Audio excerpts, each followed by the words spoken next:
Okay, hi everybody.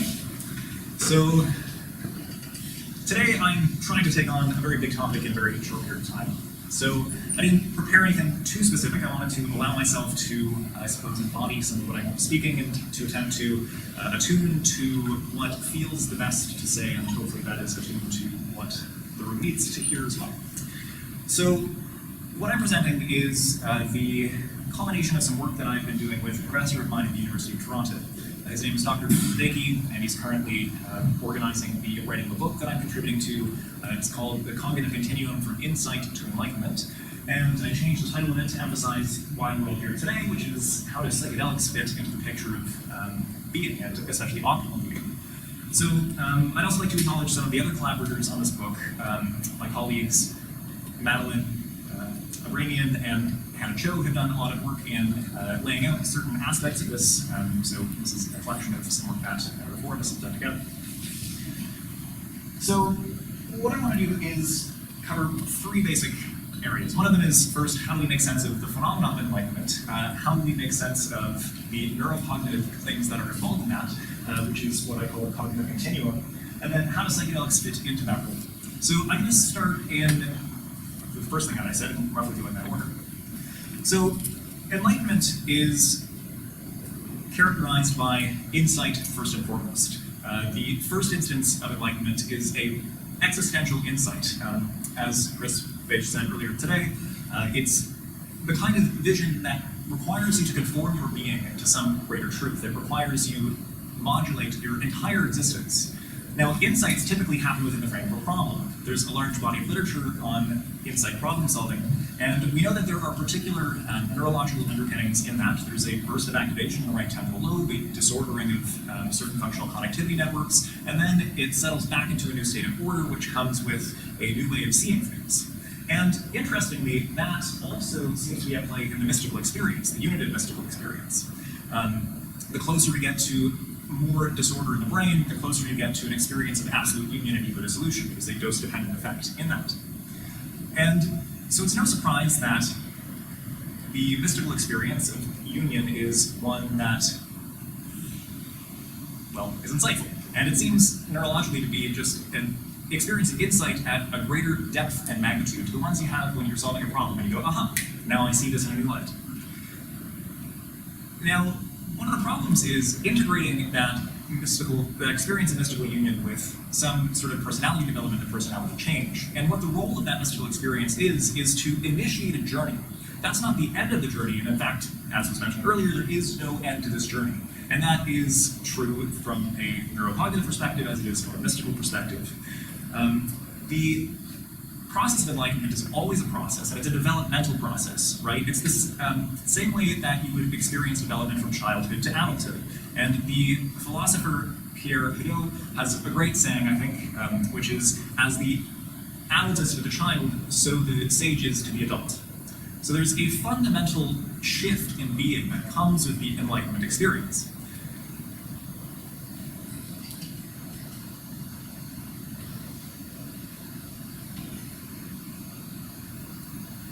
Right, so let me flesh out a little bit how that looks. So, what's his name? Piaget was famous, of course, for identifying systematic differences in cognition across developmental stages. So if you take children at around 4 or 5, for example, they have a hard time parsing different kinds of information from their salience landscape, the field of sense that their attention automatically organizes for them. And so if you sit a 4-year-old down in front of 2 rows of candy, each of them has 4 pieces of candy, but you spread one out more than the other one, the child will regularly choose the one that has more space in between them, even though they know and can count that there's 4 on each row. They are conflating the information of the additional space with there being something more. They can't distinguish between the spatial layout and the quantity or quality of moreness. And that particular cognitive experience is related to a whole array of other experiences that the child has, which are related to different things in attention, and development of the default mode network, and all of these things.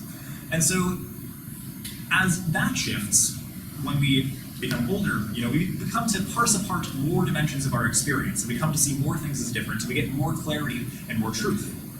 And this is something analogous to what's happening in the development of the sage, in the development of enlightenment, and the development of wisdom.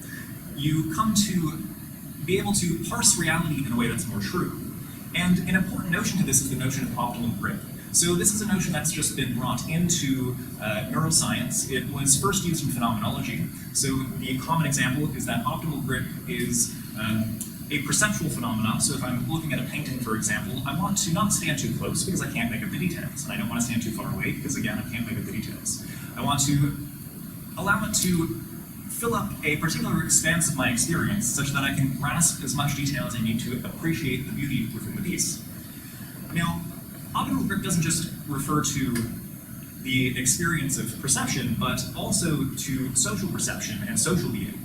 The enlightened person is characterized by knowing precisely what to say at the right time, what to do at the right time, and in fact, if you look at Buddhism, the salve to suffering, which is the Eightfold Path, only says right action, right mindfulness, right concentration. And well, okay, that's great, it's good to know that you need to act rightly, but how exactly do you act rightly? That's the hard problem. So, coming to have an optimal attunement to the environment is, well, a very difficult problem. And some people are starting to cast that out in terms of Bayesian inference, how much of the environment are you sampling versus how much of a generalized model are you applying to the world. Now, the enlightened person needs to have sufficient cognitive flexibility that they can identify precisely when they need to change their model. They need to update their frame to best suit what's going on to afford optimal action. And one of the ways that we can do that is with the experience of mystical union and then experiences beyond that. I always feel very constrained talking about this because just saying the experience of union is simply not enough to capture those things, but it's something that we have to stick with. And if you don't be for more than 24 hours, you'll hear me rant about the problem with the study of mystical experiences at some point. But one thing that an initial experience of union can do is to not only give you the existential reframing that you need to conform your being to a way of reality that promotes unification of not only yourself, but of society. It can also allow you to practice and rehearse the neural circuits involved in insight, and so it can promote the insightful quality needed to shift your frame. So, refer to, for example, the phenomena of depression, where we have a highly rigid state of thinking and being. This is characterized, of course, by a highly rigid deep neural network. It sort of co-opts your processing. It doesn't really allow you to break out of that. It dominates and attempts to generalize to all possible scenarios, which, of course, that particular network isn't really well suited to doing. So it's not a very adaptive way of being. And precisely what is useful about the experience of union and connection is to enable people to break out of that singular dominant mode of framing and to enable them to sample a bit more as opposed to creating these cyclical loops, these parasitic processes that co-opt your agency by superimposing a self-generated frame over everything that you're seeing. And of course, that frame is one wherein you suffer constantly. And it, exists solely to perpetuate itself. I'm sorry, I just went on a tangent, but I'm going to try to stay a bit more grounded. So along with this existential insight that can be initiated by an initial psychedelic experience, we can accomplish two things. One of them is enabling people to see how they need to be, have an insight into how they're framing the world, and how that needs to be adjusted. And it can also enable them to shift, or to develop the cognitive skill of insight. But then what next, right? What comes after that? So I think that there are many good things that were said. I think Ellen is correct in saying that mental imagery-based practices, and as I mentioned afterwards, movement-based practices are going to be fundamentally important for enhancing the efficacy of psychedelic experiences towards the ends of enlightenment and not just therapy. Because it's one thing to lay down on a couch and to have a psychedelic course through you and optimize the flow of your own mind, but after that, we need additional measures to optimize the flow, I'll just use this metaphor for now, of the divine through us, such that we can be a better society, such that we can be better people, right? Because it's not about the altered states of consciousness, it's about the altered states of behavior. It's a quote by Arthur Dikeman. I love that. I think that's precisely correct. It's not really about what you see and what you experience and how interesting it is, how many messages you receive from Pleiadian beings, but what you can take back into your being here and now, such that you can promote the developmental trajectory of society towards enlightenment and unification, as opposed to towards catastrophe and suffering. So it's really important, especially at this particular time, that we develop an empirically based model of how to promote these experiences and how to develop wisdom-based curriculum for people to develop beyond just the normal baseline. Because we are really doing a bad job, and we're all going to die if we don't do something different. Right? So one thing that I wanted to capitalize, I guess is good. We should definitely capitalize on this idea that you need to prepare yourself to receive the gifts that the divine has to offer, right? You need to instantiate practices into your body that can provide structure for the psychedelics that are coursing through you, such that you can scaffold the development of yourself by means of these practices. Now, Chris mentioned, for example, that you have to be able to maintain your consciousness within the psychedelic experience, especially at very high doses. And so this is one of the reasons why mindfulness is the foundation of Buddhism. Now, mindfulness is not all Buddhism is about, contrary to what the mindfulness revolution will have you think. It's not something that you can throw at everything and have it solve every problem. And in fact, it's actually kind of bad for some people. It can promote dissociation and hallucinations.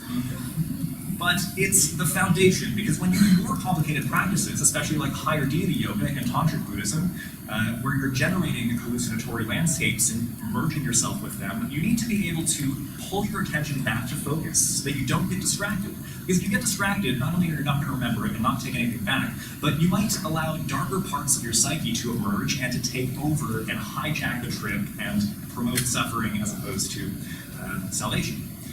So it's really important that once the therapeutic work is done, we utilize an ecology of practices such as mindfulness, such as mental imagery techniques, and we really need to be looking at people who have done this before us, right? I think Tibetan Buddhism is an immensely powerful frame that has a lot to offer to what I hope will eventually grow into an institution of wisdom that we can all turn to meet our particular needs and to develop the skills of optimal grip and insightfulness, and being able to identify coherence and meaning and the right way to act.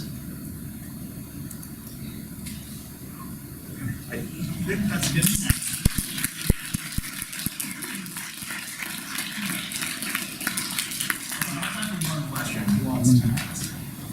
What are your thoughts on the neural correlates of optimal grip, if you think that you have any research on this? Yeah, so there's only, I think, one paper at least that I found about that.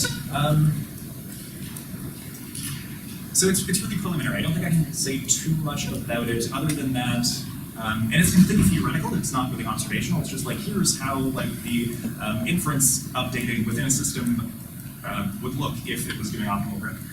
So it's completely theoretical, and I think that it might look something like, actually, no, I don't want to spontaneously think about this too much, so I might have to get back to you on that, because yeah, right now it's pure theory and it's really hard to measure, so we have to look at that model first.